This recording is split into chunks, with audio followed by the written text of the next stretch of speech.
मुंबईमध्ये उत्तर भारतीय देखील मोठ्या संख्येने आहे. भाजपचा हक्काचा वोटर म्हणून यांच्याकडे पाहिलं जातं. या समाजाच्या पण समस्या आहेत. मोठ्या प्रमाणावर हा समाज बोरिवलीमध्ये देखील वसलेला आहे. अ, ह्या समाजाच्या समस्या तुम्ही कशा सोडवता? म्हणजे हा मेळ लोकांना कसा असं वाटतं की उत्तर भारतीय म्हणजे भाजीवाला, दूधवाला, रिक्षावाला एवढंच आहे. हं, पण मी असं म्हणेन की उत्तर भारतीय समाजाच्या प्रत्येक क्षेत्रात आहे. मीडियामध्ये पण अनेक हिंदी भाषी पत्रकार आहेत. आहेत. कोर्टात चांगले ॲडव्होकेट आहेत, मोठ्या प्रमाणात ॲडव्होकेट आहेत, मोठ्या प्रमाणात शिक्षक आहेत, बिझनेसमॅन आहेत.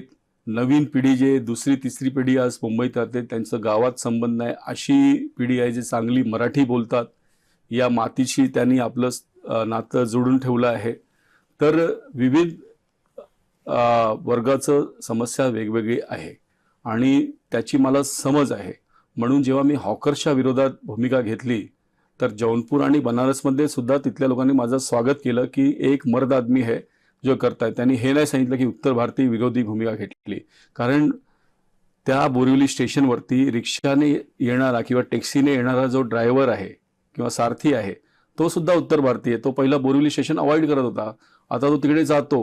संपूर्ण बोरिवलीकर आता स्टेशनवरती येतात, त्यांचा वेळ वाचतो आणि कोर्टात येणारे सगळे ॲडव्होकेट मॅक्झिमम जे उत्तर भारतीय आहेत किंवा स्टेशनचा वापर करून ट्रेन पकडणारी लोक त्याच्यात पण उत्तर भारतीय लोक आहेत. ते सगळे माझ्या भूमिकेचं समर्थन करतात. म्हणून मला कुठे नकारात्मक भाव मिळाला नाही आणि उत्तर भारतीय समाजाने सुद्धा माझ्या या भूमिकेवर माझी प्रशंसाच केली आहे असं मला विश्वास.